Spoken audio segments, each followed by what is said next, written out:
kung sino sa kanila ang tiktik ng iglesia ni Manalo dito sa buong mundo. Kaya kompleto po, narito lahat ng MIC. Pagsasalitain natin isa-isa kung sino sa kanila ang tiktik ng iglesia ni Manalo dito sa ating pagsasama-sama. Ayan. Pakinggan nyo sila. Mga kapatid, pakinggan nyo yung mga lehitimong MIC natin. Wala tayong ibang MIC kundi ito. Mapapakinggan nyo. Tignan nyo kung ang sasabihin nila, aaminin nila sa harap nyo na sila ay nagbibigay ng impormasyon kay Bularan. Kung hindi makikita sa kanila at wala sa kanila yung nagbibigay na impormasyon, yung nagsasabing siya raw ay MIC, na ang sabi ng iglesia ni Manalo, yun daw MIC natin na nagpalimbag ng comics, mga sira ang ulo ng maniniwala at pati siya sira rin ang ulo. Yan. Eto, bibigay ko sa inyo ngayon. Umpisaan natin ang MIC nakakasakop ng pinakamalaking dibisyon sa iglesia. Si kapatid na Josel Malyari, ang MIC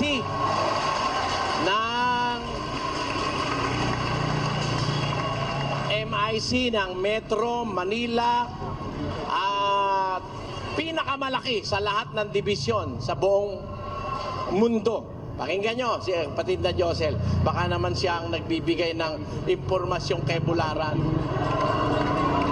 Ay nako, Michelle. Kahit konti. Mga kapatid, wala po akong marami sasabihin. Sa harap ninyo, sa harap ng kapwa-tao, sa harap ng Diyos. Mga kapatid, mamamatay po akong nakikipaglaban sa ngalan ng katotohanan, sa pangunguna ni kapatid na Eli Soriano. Mamatay na ako, hindi ako sasama sa iglesia ni Manalo.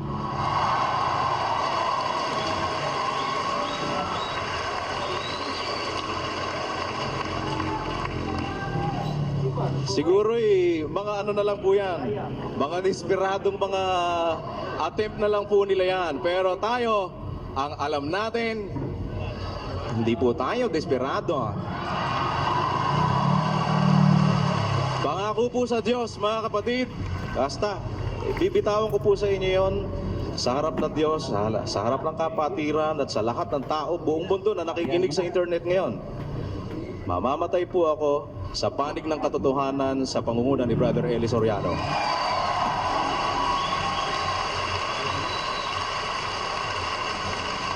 Bigay natin ang MIC na nakakasakop halos sa buong mundo, si kapatid na Mel Magdaraog.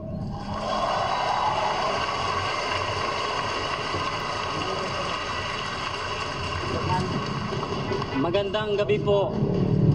Una po sa lahat ng mga kapatid na narito, gayon din po sa lahat ng mga nakamonitor sa kanilang tahanan. Siguro nakamonitor po ang buong kampo ng Iglesia ni Manalo sa pangunguna nitong mga nasa panel nila. Inuulit ko ulit, Paul, Michael, kayo kasi ang nagpaparatang sa amin eh. Sinasabi ninyo na mga MIC ang nag-feed sa inyo ng mga katarantaduhang impormasyon na ginagamit ninyong paninira laban kay kapatid na Soriano. Inuulit ko ulit, tarantado na kayo, gago pa kayo.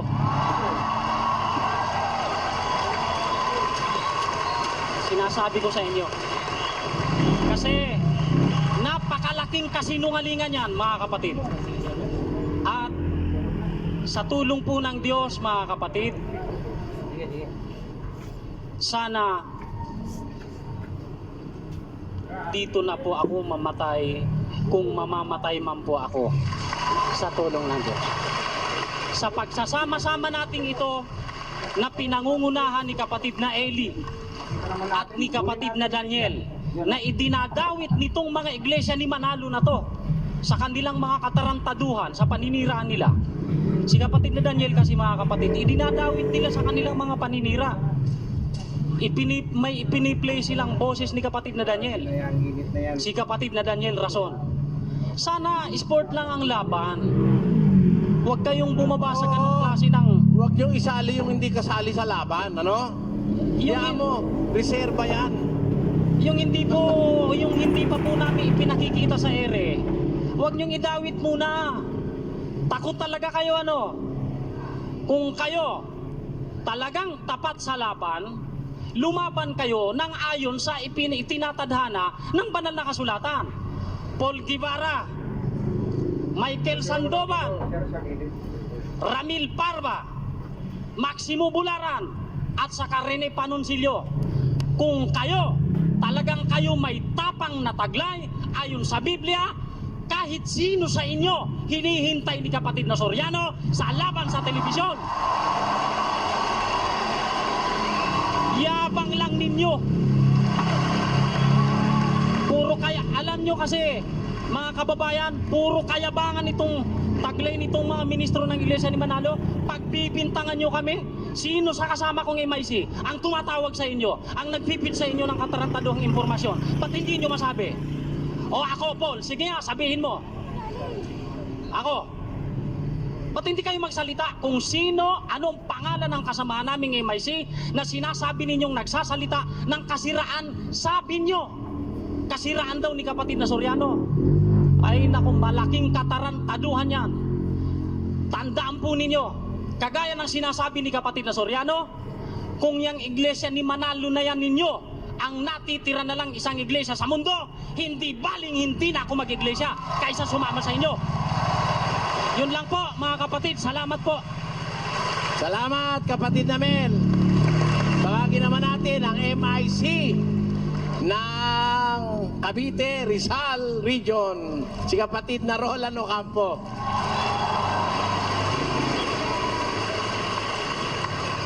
Mga kababayan, mga kapatid na narito ngayong gabi sa Apalit, ang una ko pong masasabi, yung panig nila Bularan na yan, nila Paul, ni Michael, ni Rene, yan pong programang ang tamang daan ng Iglesia ni Manalo.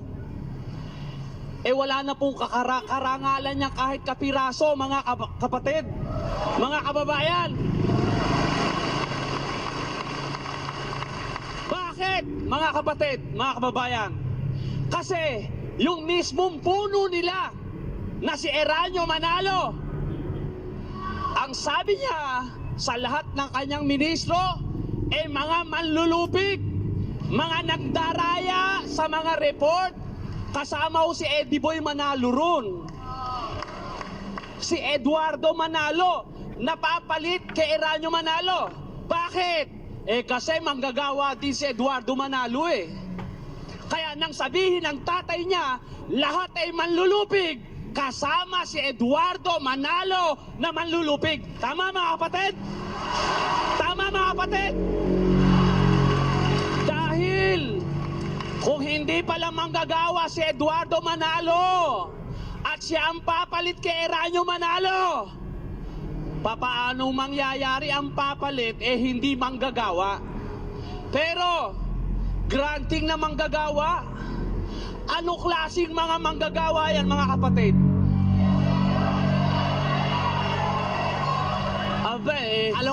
Anong klase? Pagsalitain natin si Eranio kung anong klase yung mga manggagawa. Anong klase?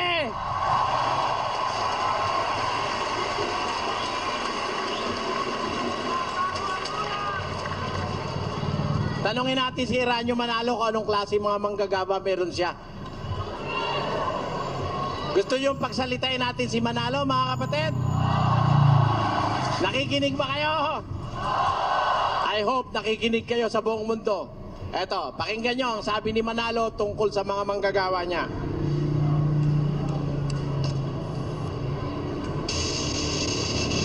Ano ang sulat sa akin ng isang kapatid? Baka gusto niyo ipabasa ko sa inyo. Hanggang ngayon, wala pa po akong nakikitang matino na manggagawa sa kasaysayan ng buhay ko. Lahat ko, puro tiwali. Masakit na salita, nasaktan ako. sapagkat ako'y manggagawa rin. Pero hindi ko masita yung kapatid sapagkat alam kong nagsasabi siya. Kung hindi man buong-buo na katotohanan nagsasalita siya ng totoo. Wala nang nagkaroon ng takot sa Diyos na kahit isa para tumayo at manindigan sa panig ng katwiran. Lahat manglulupig na ng katwiran. Bakit? Sweldo, hinahanap. Yung tulong niya, yung bahay niya, yung kasaganaan niya, siguro, ang tinatamasan niya. Yan ang klase ng manggagawa ni Manalo ayon kay Manalo. Yan. Yan mga kapatid. Kaya, kung sa kanilang programa ay merong ipinakikita di umano at sinasabi na may comics at sa kasama ng comics ay may sulat ng MIC di umano na nagpagawa ng comics, eh maniniwala po pa kayo dun sa mga sinungaling na yon ayon kay Manalo? Walang matino kahit isa, sabi ni Eranio Manalo. Pati siya nga manggagawa rin eh. Nasaktan siya dahil hindi man buong-buo na totoo, sabi ni Eranio Manalo, eh naniniwala siyang totoo yung sinasabi ng kapatid. Kaya hindi tatalab po yan mga kababayan, yung paninira nyo na yan kay kapatid na Eli, dahil alam namin ang kapatid na Eli mula pa sa umpisa ng aming pagsama sa kanya. 1984 po ako nabautismuhan. Kilala ko po ang pagkatao ng kapatid na Eli. Wala sa masasama na makakaunawa. Yun ang sabi ng Diyos ko. Yun ang sabi ng Diyos namin. Ang Diyos ng Israel na nagsasabi ng katotohanan at pawang katotohanan. Wala sa masasama na makakaunawa. Mga kapatid, masama ba ang kapatid na Eli? Bakit? Nakakaunawa ba o hindi ng salita ng Diyos? Oh, Paul, yung bang naunawa mong salita ng Diyos? Naunawa mo ba yon? Yung Roma 16:16? Yung apat na hangin, may nakaunawa ba? Eh mula kay Felix Manalo, walang nakaunawa niyan. Kaya, yung binibintang nila na tsak na hindi totoo at pawang kasinungalingan na MIC daw ang nagpagawa ng comics. Ito po wag mo na lang i-close up. Ito po yung comics Sa harap nyo mga kababayan, ito po, pupunitin ko.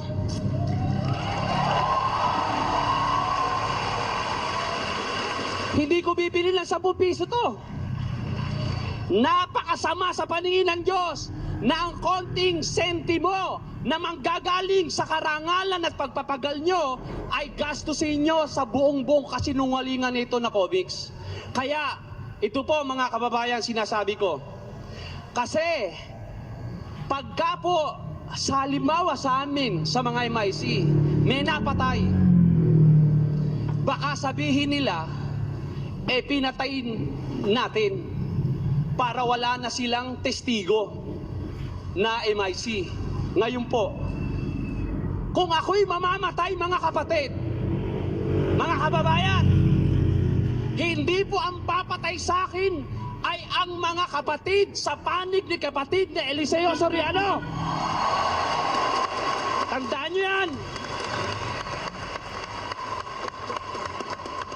Ang sinasabi ko na pwede pumatay sa akin ay ang iglesia ng mga mamamatay tao.